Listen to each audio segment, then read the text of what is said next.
നമസ്കാരം. റേക്കിയുടെ 11ാമത്തെ പോയിൻ്റാണ് ലിവർ.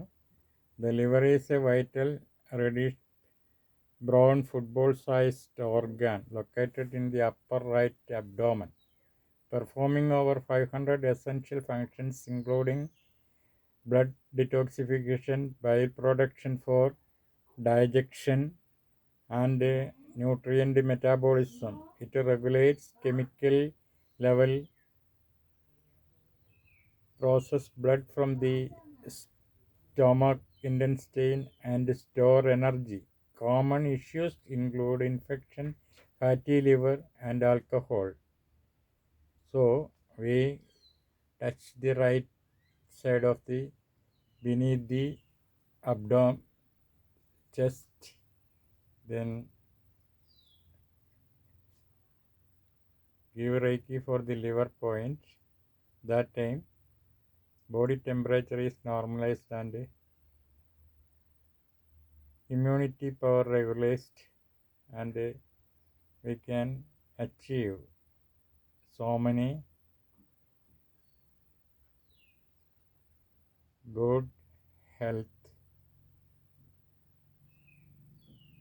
നമ്മൾ ലിവറിന് റേക്ക് ചെയ്ത് കഴിയുമ്പോൾ ശരീരത്തിലുണ്ടാകുന്ന മാറ്റങ്ങൾ, അത് രക്തത്തെ ശുദ്ധീകരിക്കുന്നു. അതുപോലെ തന്നെ ഉദരസംബന്ധമായിട്ടുള്ള രോഗങ്ങളെ മാറ്റുന്നു. പ്രധാനമായും പനി സുഖപ്പെടുത്താൻ ലിവർ പോയിന്റിലാണ് റേക്ക് നൽകേണ്ടത്. ഇപ്പോൾ 11ാമത്തെ പോയിന്റിൽ കൂടുതൽ സമയം നമ്മൾ റേക്ക് ചെയ്യുക. രാത്രി കിടന്നുറങ്ങുന്ന സമയത്ത് നമ്മൾ ശ്വാസകോശ ശീർഷത്തിൻ്റെ താഴെയായിട്ട് 2 കൈകൾ വയ്ക്കുക. റേക്ക് പ്രവഹിക്കുന്നത് എങ്ങനെയാണെന്ന് എല്ലാവർക്കും അറിയാമല്ലോ. നമ്മൾ സഹസ്രാരത്തിലൂടെ വന്ന് ആജ്ഞയിൽ വന്ന് വിശുദ്ധിയിൽ വന്ന് അനാഹതത്തിൽ വന്ന് 2 കൈയിലേക്കും ഇങ്ങനെ റേക്ക് വരും. കൈകളിങ്ങനെ പരസ്പരം അഭിമുഖമായി പിടിച്ചിട്ട് നിങ്ങൾ ഈ കൈകൾക്കുള്ളിൽ നിങ്ങളുടെ ലിവറിൻ്റെ ആ ഒരു രൂപം സങ്കല്പിക്കുക.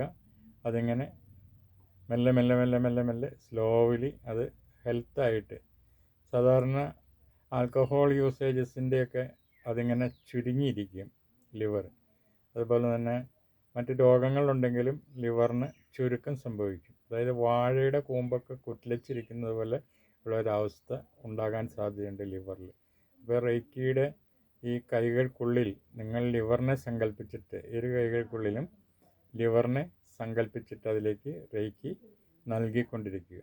തീർച്ചയായിട്ടും എല്ലാ രോഗങ്ങൾക്കും ശമനമുണ്ടാകും. Thank for watch with love light of reiki.